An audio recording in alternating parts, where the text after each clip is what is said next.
આકાશવાણી અમદાવાદ વડોદરા પ્રાદેશિક સમાચાર સુકેશ ગુપ્તા વાંચે છે. મુખ્યમંત્રી વિજય રૂપાણી રાજ્યની રાજકોટ ખાતેની એઇમ્સમાં શૈક્ષણિક સત્ર 2020-21નો આવતીકાલ 21મી ડિસેમ્બરે વિડીયો કોન્ફરન્સ માધ્યમથી શુભારંભ કરાવશે. ગાંધીનગરથી આવતીકાલે બપોરે 12:30 વાગે યોજાનાર ઈ શુભારંભના આ કાર્યક્રમમાં કેન્દ્રીય આરોગ્ય રાજ્યમંત્રી અશ્વિની ચૌબે ઓનલાઈન માધ્યમથી દિલ્હીથી જોડાશે. ઉલ્લેખનીય છે કે રાજકોટ એઇમ્સની વર્ષ 2020-21ની એમબીબીએસની શાખામાં 50 વિદ્યાર્થીઓ જોડાશે. અત્યારે રાજકોટની એઇમ્સની પીડીયુ કોલેજ સિવિલ હોસ્પિટલ રાજકોટના સંકુલમાં શરૂ કરાઈ છે. All India council four technical education AICTE દ્વારા ગુજરાત પાવર એન્જિનિયરિંગ અને રિસર્ચ ઇન્સ્ટિટ્યૂટ જીપેરીમાં ટેકનિકલ એજ્યુકેશન માટે ફૂલ ટાઈમ પીએચડી માટેની મંજૂરી આપવામાં આવી છે. સરકાર દ્વારા વર્ષ 2020-21ના શૈક્ષણિક સત્રથી મહેસાણા સ્થિત ગુજરાત પાવર એન્જિનિયરિંગ અને રિસર્ચ ઇન્સ્ટિટ્યૂટ જીપેરીનું સંચાલન ગુજરાત ટેકનોલોજીકલ યુનિવર્સિટીને સોંપવામાં આવ્યું છે. આ સંદર્ભે જીટીયુના કુલપતિ પ્રોફેસર ડોક્ટર નવીન શેઠ અને કુલ સચિવ ડોક્ટર કે.એન. ખેરે જીપેરી પરિવારને અભિનંદન પાઠવ્યા હતા.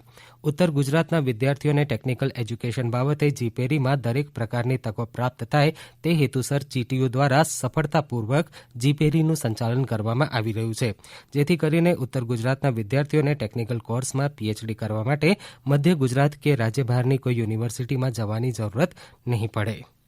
છોટાઉદેપુર ખાતે પ્રધાનમંત્રી જન ઔષધિ કેન્દ્રનો શુભારંભ કરાવતા સાંસદ ગીતાબેન રાઠવાએ જણાવ્યું હતું કે આ કેન્દ્ર દ્વારા છોટાઉદેપુરના લોકોને જરૂરિયાતની દવાઓ વાજબી ભાવે મળશે. તેમણે આ કેન્દ્રમાં ઉપલબ્ધ દવાઓ વિશે જાણકારી મેળવી હતી. આ પ્રસંગે રાજકીય આગેવાનો અને નગરજનો ઉપસ્થિત રહ્યા હતા. દેશભરમાં કોરોના વિરોધી રસીકરણનો કાર્યક્રમ ઘડાઈ રહ્યો છે, ત્યારે કચ્છમાં 22 લાખની મધ્યવર્તી વસ્તીમાં રસીકરણ યોગ્ય લોકોના સર્વેની કામગીરી પૂર્ણતાના આરે છે.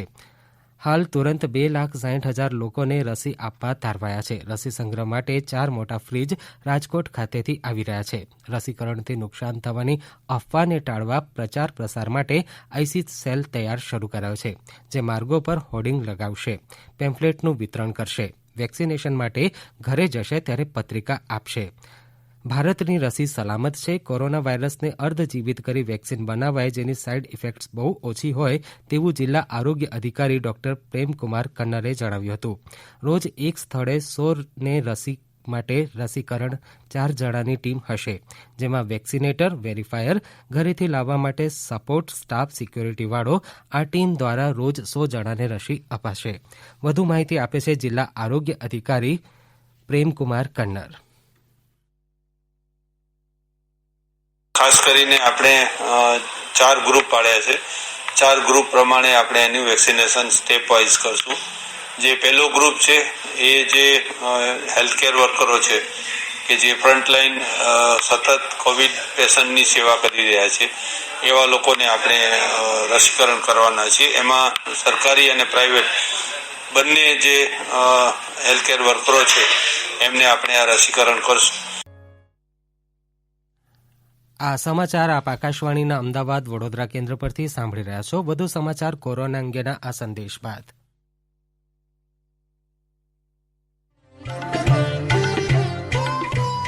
કોવિડથી બચવાના મહત્વપૂર્ણ 3 ઉપાય: માસ્ક પહેરો, 2 ગજનું સલામત અંતર જાળવો અને હાથ સાફ રાખો.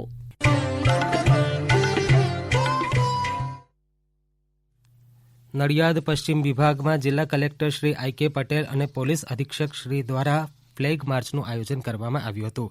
જિલ્લા કલેક્ટર શ્રી આઈ.કે. પટેલ અને જિલ્લા પોલીસ અધિક્ષક શ્રી દિવ્ય મિશ્ર દ્વારા કન્ટેનમેન્ટ વિસ્તારની મુલાકાત લઈ બંદોબસ્તમાં રોકાયેલ પોલીસ કર્મીઓ તથા કન્ટેનમેન્ટના રહેવાસીઓ સાથે પણ વાત કરી પરિસ્થિતિનો તાગ મેળવવામાં આવ્યો હતો.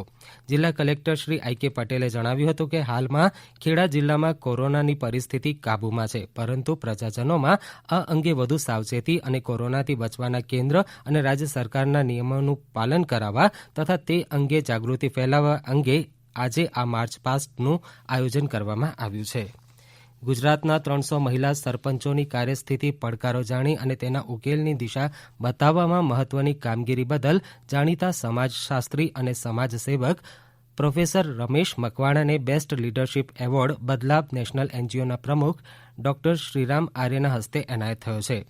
બદલાવ નેશનલ એનજીઓ દ્વારા ઉદયપુર ખાતે નેશનલ વેબિનારનું આયોજન થયું હતું. આ એવોર્ડ માટે સમગ્ર ભારતની યુનિવર્સિટીમાંથી સમાજશાસ્ત્ર વિભાગના અધ્યક્ષ જોડાયા હતા. મહિલા સરપંચો સરકારની વિકાસ યોજનાઓ ગામડા સુધી પહોંચાડે તે માટે માર્ગદર્શન આપવામાં પ્રોફેસર મકવાણા નોંધપાત્ર કામગીરી કરી રહ્યા છે.